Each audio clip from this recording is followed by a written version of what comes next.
ఈరోజు మనం అందరం కూడా ఆలోచించండి. మా దొర చెప్తున్నాడు మీసాలు తిప్పున్నా అని చెప్పేసి. మీసాలు అప్పుడు కాదురా తిప్పాల్సింది. ఈ బత్తలపల్లిలో 5,000 మెజార్టీ తీసుకొని వస్తే అప్పుడు రా మనం ఈ సెంటర్ లో మీసాలు తిప్పి తొడగొట్టి మీరంతా పోయినా గాని జనమంతా జగన్ వైపు ఉన్నారు, జనమంతా కేతిరెడ్డి వైపు ఉన్నారని చెప్పి అప్పుడు సెంటర్ లో కొట్టి తేలిస్తే అప్పుడు ఉంటుందిరా మగతనం తప్ప ఇట్లా తొడలు కొడితే రాదు. కాబట్టి మీ అందరినీ కోరుకునేది ఒకటి, గడప గడపకు వెళ్ళండి. ఈ 3 రోజులు మనకు అత్యంత కీలకం. చాలా మభ్య పెడతారు. వచ్చినారు మనల్ని ఓడించడానికి దగ్గర 3,000 మంది బీజేపీ వాళ్ళు వచ్చి దిగినారు. కళ్యాణపాల వాళ్ళవే, హోటళ్ళు వాళ్ళవే, లాడ్జులు వాళ్ళవే, అన్ని వాళ్ళవే. వాళ్ళు జాలే కేతిరెడ్డిని ఓడించడానికి, వాళ్ళు జాలే.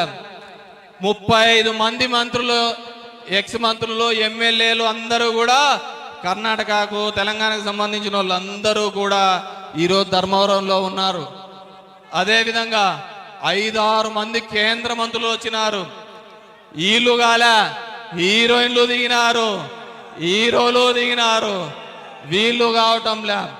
ఎందుకంటే వాళ్ళు నమ్ముకునేది జెండాలను నమ్ముకున్నారు, నేను నమ్ముకునేది జనాల్ని నమ్ముకున్నాను అని చెప్పి తెలియజేసుకున్నాను.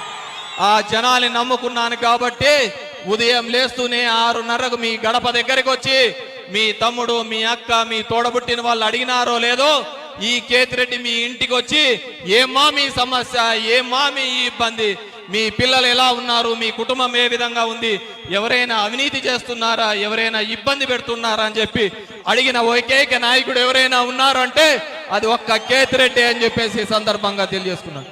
కాబట్టి మీరు ఓటు వేసేటప్పుడు మీకు అందరికీ కూడా మభ్య పెడతారు, మోసం చేస్తారు. కాబట్టి ఓటు ఎంతో విలువైనది. గతంలో లాగా ఈ ప్రాంతంలో మనం కష్టపడకుండా మళ్ళీ ఆ కష్టాలు రాకుండా మనం హాయిగా ఉండాలి అంటే ఖచ్చితంగా చిన్న చిన్న సమస్యలు మీ గ్రామంలో ఉంటే, నాయకుల మధ్య ఉంటే కూర్చొని మాట్లాడి అందరూ కూడా వైఎస్ఆర్ కాంగ్రెస్ పార్టీకి ఏకదాటిగా మద్దతు తెలిపి అఖండ మెజార్టీతో గెలిపించాలని చెప్పేసి మీ అందరికీ కూడా పేరు పేరున మెజార్టీ తెలుపుతున్నాను. Please subscribe .news.